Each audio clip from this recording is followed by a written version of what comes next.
बहुत ही प्रेरणादायक कहानी है ये, तो बहुत ध्यान से सुनना और इस कहानी से आपको क्या सीख मिली ये मैं अंत में पूछूंगी। तो एक बार एक राजा था, राजा का जो राजकाज था बहुत सारा पैसा था उस पर, और राजा जो है अपना सारा धन दौलत, सारा राज सिंहासन छोड़कर चले गए। कहाँ चले गए? मतलब मृत्युलोक को चले गए, मर गए। और सारा पैसा किसके पास हो गया? जो राजकुमार था।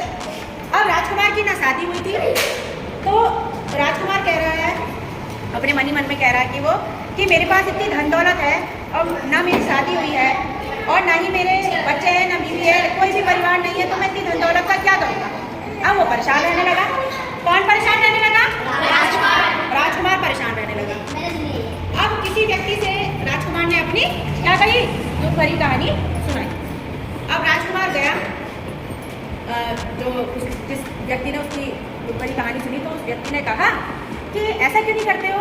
तो एक दूर क्षेत्र में एक ऋषि जी बैठते हैं और वो ऋषि मुनि आपको इस बात की सही जानकारी दे देंगे कि इस धन दौलत का आपने आखिर करना क्या है। लेकिन उनसे ज़्यादा क्वेश्चन आंसर नहीं करना, ज़्यादा सवाल जवाब नहीं करना, नहीं तो उन्हें गुस्सा भी आ जाता है। गुस्सा भी आ जाता है और वो इस गुस्से का आप शिकार भी हो सकते हो। राजकुमार ने कहा ठीक है, कहाँ बैठेंगे ऋषि मुनि? तो उस व्यक्ति ने बता दिया कि दूर क्षेत्र में वन में वो बैठे हुए हैं और अपनी तपस्या कर रहे हैं। अब वो राजकुमार चला गया कहाँ? ऋषि मुनि के पास। ऋषि मुनि के पास गया तो उन्होंने ऋषि मुनि से राजकुमार ने अपनी सारी व्यथा कही और कहा कि हे ऋषि मुनि, आप कृपया करके बताएं कि मेरे पास इतनी धन दौलत है और मैं ये साथ में भी लाया हूँ, इतनी धन दौलत का मैं करूँ क्या? ना मेरा घर है, ना मेरा परिवार है, तो इतनी धन दौलत का मुझे करना क्या है? अब ऋषि मुनि ने आओ देखा नताओ और झोला पकड़ा, जो भी वो धन दौलत लाए थे सारी इकट्ठी करके राजकुमार उठाई और भागने लगे पकड़ के। अब वो व्यक्ति ने कहा था कि बहुत अजीब और गरीब तरीके से वो तुम्हारी इस परेशानी का हल बताएंगे। हर किसी व्यक्ति को अलग अलग तरीकों से उनकी परेशानी का हल बता देते। तो क्या करा ऋषि मुनि ने? जितनी भी धन दौलत वो राजकुमार लाया था साथ में दिखाने के लिए, वो सारी धन दौलत देकर भागने लगे। अब राजकुमार उस ऋषि मुनि के पीछे पीछे भाग रहा था। ऋषि मुनि भाग रहा है, हर रास्ते से उस राजकुमार को भगा दिया। अब लास्ट में उसी जगह पर उसने वो सारी धन दौलत लाकर रख दी। धन दौलत लाकर रख दी तो राजकुमार उस धन दौलत को पकड़ के बहुत खुश हुआ कि मुझे सच में बहुत खुशी हुई कि मेरी इतनी धन दौलत बच गई। नहीं तो ये ऋषि मुनि तो पता नहीं लोगों ने कैसे रख रखा है इस ऋषि को, ये तो चोर है, है? तो इस ऋषि को कैसे रख रखा है? ये तो मेरी सारी धन दौलत ले जा रहा है। और सच में मुझे इतनी खुशी मिली कि मेरी सारी धन दौलत मुझे मिल गई। होता है ना, जब आपकी कोई चीज़ कोई भी होती है तो आपको जब वो मिल जाती है तो आपको बहुत खुशी होती है ना। तो वैसे ही उस राजकुमार को भी खुशी हुई। तो ऋषि मुनि वही झाड़ी में छिपा हुआ था और बाहर निकला तो उसने कहा अब पता चला ना तुम्हें सच्ची खुशी क्या होती है।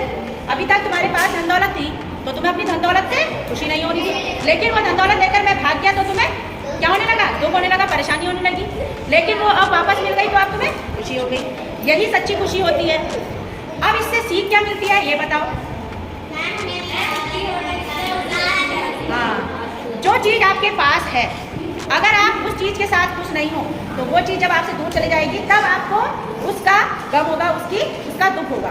इसलिए जो भी चीज़ आपके पास है, चाहे कोई कपड़े हो, चाहे कोई पहनने की चीज़ हो, चाहे कोई खेलने की चीज़ हो या चाहे कुछ खाने की चीज़ हो, जो भी चीज़ आपके पास है उसी में अपनी खुशी ढूंढनी चाहिए।